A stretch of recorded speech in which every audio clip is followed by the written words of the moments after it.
Thanks for joining me today for this new segment on my channel, which is going to be the review of season 2 of His Dark Materials. I'm going to be doing episodic reviews based on that show because I love that show very much, as it is based on some of my favorite books, that the trilogy of His Dark Materials, which is The Golden Compass, The Subtle Knife, and The Amber Spyglass. These books are absolutely awesome. The first season was based on The Golden Compass, which was kind of combined actually with The Subtle Knife because of, they wanted to introduce Will earlier on, and this is the Subtle Knife. But there's Will with his little cat that leads him to the new world, and he rescues it later on in the episode. We'll get into that. And the third book is The Subtle Knife, The Amber Spyglass, which I'm guessing will be the third season. And so the second book is my favorite book for sure, because Will is my favorite character, and I'm really excited to see this season and delve into the setup that is the Great War and all that good stuff. Before I get into the review though, guys, please smash that like and hit the subscribe button if you're enjoying the content here. And also, this is going to be a little bit weird because in the UK, the episodes drop a week earlier. So in the US, they get it a week later. But I have my ways, and I did get to see both episodes. I'll drop the second one probably tomorrow. But yeah, so I definitely, I'm into this show, and I'm really excited to be doing this.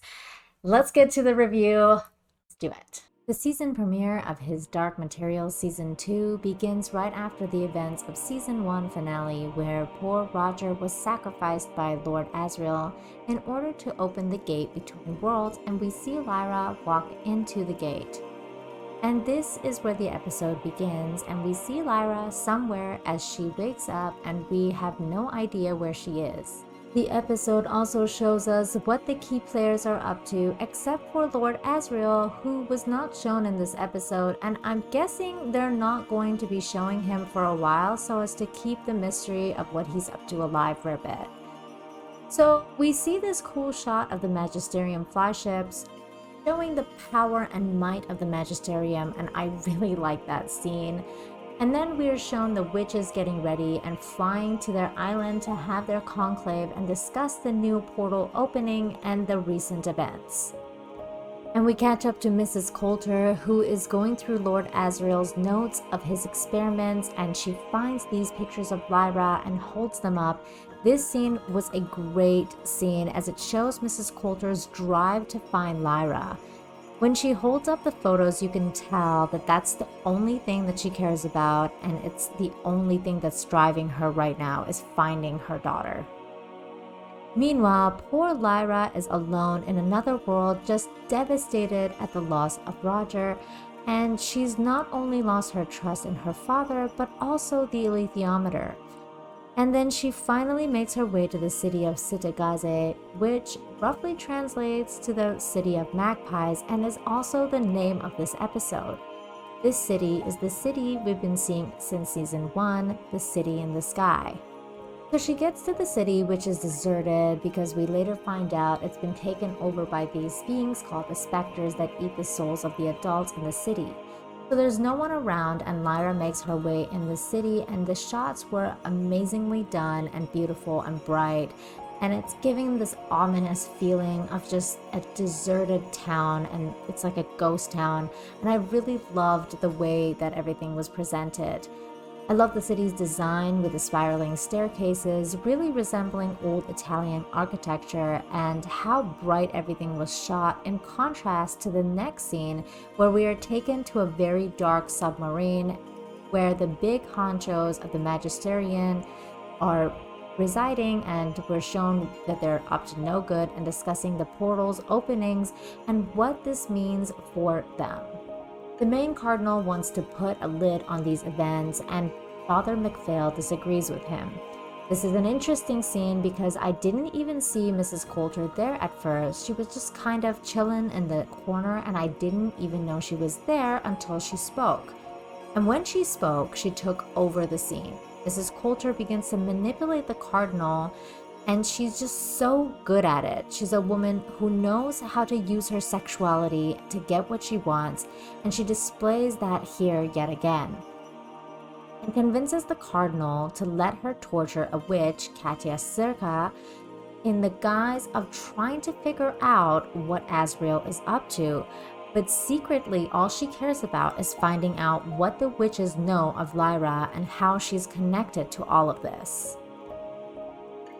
And finally, we get to the moment I've been so excited to see, which was the meeting of Lyra and Will, and the episode shows them begin to get to know each other and find out different things about each other's worlds, which was really cool to see.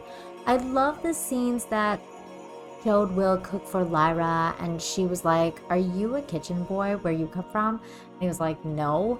And she wanted to emulate him to show that she can do those things too, even though she's basically been waited on her entire life and had no idea what she was doing.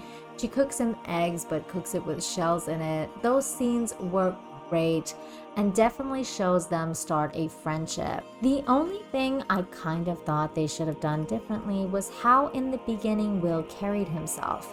In the book, Will is very reserved and quiet and almost foreboding. He's mysterious to Lyra because he has no demon, and she's never met someone without a demon that's remained human in her world. And in this episode, they did a good job of showing Lyra's distrusting nature because of all that she's been through, but not so much with Will. He's very quick to ask her to team up and let's figure this place out together, almost a little too upbeat for what I thought Will would be like. Later in the episode, Will and Lyra come across a couple of girls who explain to them about the specters and what's happened to the adults in the town, that the smart ones have run away and the others were gotten by the specters, who only eat what's inside the adults and can only be seen by adults. And they comment about how Will is close to the change, to which they are referring to puberty. Lyra and Will run into one of these soulless adults a little bit later on in a very interesting scene, displaying Lyra's compassion and empathy towards this man who is basically a zombie. It shows how familiar she is with these kinds of things because of what had happened to her in her world and what she saw when she saw people being cut from their demons. And I thought this scene was very powerful and very well done in showcasing Lyra's emotional strength. Right after that, they run into a gang of kids who are harassing the cat that let Will into this world, and Will and Lyra stop them. So in this scene, I wanted a little bit more from Will again, because in the book, he really is very rough and kind of goes nuts in seeing them bully this cat. He becomes ferocious in rescuing the cat, and that really leaves an impression on Lyra, because before that, he was so calm and quiet. And that's why I felt like they could have done a bit more in showing that of Will in the beginning. In the book, those kids also do end up hurting the cat and break its tail, and Will takes care of it by putting honey on the tail. And it shows Lyra how he's very caring and kind, even though he has this really rough side to him. He reminds her of Uric Bernison. We also catch up with Lee Scoresby, who goes to the witches' meeting to tell them that he's looking for Stanislas Grumman, who we know is connected to Will, and he's going to be looking for a magical item that will help Lyra. Serafina Pecola tells him to do what he has to do to help Lyra and gives him a piece of herself and tells him, "Wherever you are, call me and I'll be there." But all is not well with the witches' clan, as we are also introduced to Ruta Skadi, another clan queen who wants to rescue Katya Sirka from the magisterium. But Serafina and her clan want to find the child of the prophecy and help her, who is of course Lyra. Ruta Skadi is not having any of that and takes it upon herself to mount a solo rescue of poor Katya, who is being tortured by Mrs. Coulter. Mrs. Coulter is doing this by removing the witch's cloud pine from her back, which is said to be the source of the witch's magic and what gives them the ability to fly. You see how ruthless Mrs. Coulter can be, and we already know that she's capable of this and more since she's been cutting off kids from their demons since season 1. Rutascari shows up just in time to kill Katya before she gives up the child of the prophecy to Mrs. Coulter as she asks for death from her sister. Rutascari then proceeds to show her badass abilities in an awesome scene where she kills a whole bunch of Magisterium soldiers faster than the Flash and stabs the Cardinal, putting him in critical condition. She should have just finished the job. Oh well. This leaves the Cardinal's fate in Mrs. Coulter and Father McPhail's hands, and unsurprisingly, Mrs. Coulter convinces Father McPhail to get rid of the Cardinal and promises him that she'll make sure he is put into power as Cardinal in exchange for freedom to do what she wants without having to explain herself, and Father McPhail accepts. We then finally see Lyra ask the alethiometer about Will after they have a discussion, and she finds out he's from a parallel Oxford and asks him to take her there to his Oxford so that she can find a scholar to ask about dust. She asks the alethiometer who he is, and the answer comes back he's a murderer. And she comments about how he reminds her of Yorick Bernison, and I think that this connection could have been way more powerful if they had done a little bit more with Will's character in this episode. We are then shown Will reading letters of his father and has a vision of the tower in the middle of the town and of the settled knife, which is of course connected to both him and the town, and he starts to walk towards the tower, and we finally get to see the ominous looking specters behind him. And oh boy, of course, the episode ends. No! You have to wait till next week to find out what happens. So yeah, I really enjoyed this season premiere. I did like it. I know I had a little bit of problems that I pointed out with the character development of Will that I was expecting a little bit differently, and just wanting a little bit. Yeah, people who've read books can be nitpicky. I understand that. So I really try to put my love for the book aside when it comes to reviewing the show.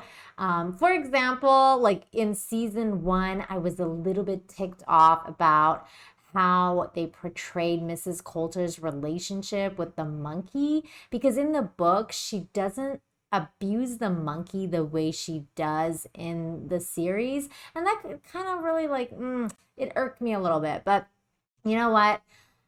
I understand it's a series. I understand it's going to be a little bit different than the books, and things are always different like that, right? So, but I'm excited to review it. I hope you enjoyed my review, you guys. Check back with my channel, subscribe, hit that notification bell so you're alerted to the next review if you liked it, and smash that like, you guys. Thank you so much, and I will see you next time. Bye.